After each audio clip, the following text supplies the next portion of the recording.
अस्सलाम viewers, welcome back. आज हम बात करेंगे मस्कुलर डिस्ट्रॉफीज के ऊपर।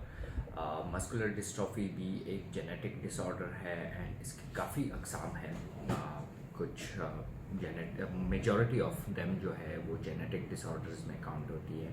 एंड अगर कुछ की हम बात करें, जैसे पीएमडी होता है जिसको हम बेकर मस्कुलर डिस्ट्रॉफी भी कहते हैं, लिम्ब गर्डर मस्कुलर डिस्ट्रॉफी भी होती है, स्पाइनल मस्कुलर ट्रॉफी थोड़ी सी डिफरेंट हो जाती है लेकिन उसमें आ जाती है। एंड आपके पास कंजेनिटल मस्कुलर डिस्ट्रॉफी भी आ जाती है। सो ये सारे जो है ये सिंगल जीन डिसऑर्डर्स में हम मेजरली क्लासिफाई करते हैं।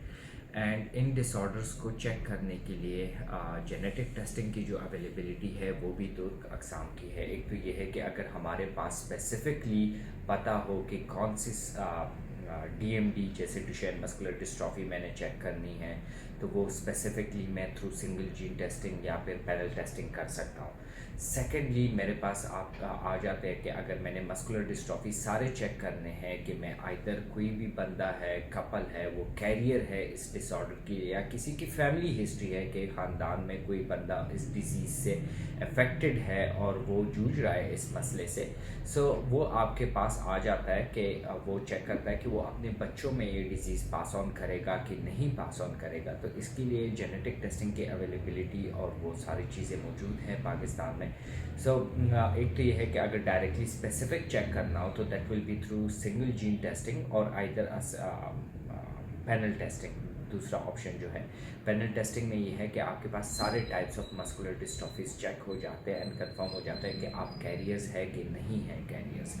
इन केस अगर आप कैरियर हो तो उस सिनेरियो में ये होता है कि हस्बैंड एंड वाइफ दोनों की टेस्टिंग होती है एंड कंफर्म हो जाता है। तो देन उनके पास ऑप्शन होता है कि उनकी अगर नेचुरल प्रेगनेंसी है तो वो ड्यूरिंग प्रेगनेंसी जो है उनको कंफर्म कर सकते हैं कि उनके माँ के पेट में जो बच्चा है उसमें वो डिजीज़ है या नहीं है, फ्री ऑफ डिजीज़ है। दूसरा ऑप्शन होता है कि उन्होंने अगर प्रिवेंट करना हो कि वो डिजीज़ सिरे से उनके नेक्स्ट जनरेशन में ना आए, तो वो थ्रू पीजीटीएम ही होता है। सो पीजीटीएम ऑप्शन है। सो स्टिल दो कपल के पास दोनों ऑप्शंस अवेलेबल है कि वो उनको अवेल कर सकता है और इस डिज़ीज़ को प्रिवेंट कर सकता है। एंड मस्कुलर डिस्ट्रॉफी जो है ये पाकिस्तान के टॉप 10 मोस्ट जो जेनेटिक डिसऑर्डर्स है उनमें फॉल करता है। तो इनके बहुत ज़्यादा इश्यूज़ आ रहे हैं, केसेस आ रहे हैं। एंड पाकिस्तान में जैसे कज़न मैरिज बहुत ज़्यादा है, तो इस वजह से भी कज़न मैरिज का सिर्फ ये सिनेरियो होता है कि परसेंटेज ऑफ द डिसऑर्डर जो है वो इंक्रीज़ होता है। लाजमी नहीं होता कि डिजीज़ हो, because these are autosomal recessive, some of them are autosomal recessive disorders, तो लाजमी नहीं है। बट इफ़ अगर कज़न मैरिज भी हो, they even have an option, उनके पास भी ऑप्शन मौजूद है कि वो उस डिज़ीज़ को प्रिवेंट कर सके कि उनके नेक्स्ट जनरेशन में ना आए। सो बाकी डिटेल्स सारे डिस्क्रिप्शन में मौजूद है। You can open up the link and आपके अगर कोई भी क्वेश्चंस हो इसके रिगार्डिंग आप हमें लिख भी सकते हैं, आप पूछ भी सकते हैं। Thank you for watching your video. Please do subscribe and like our video.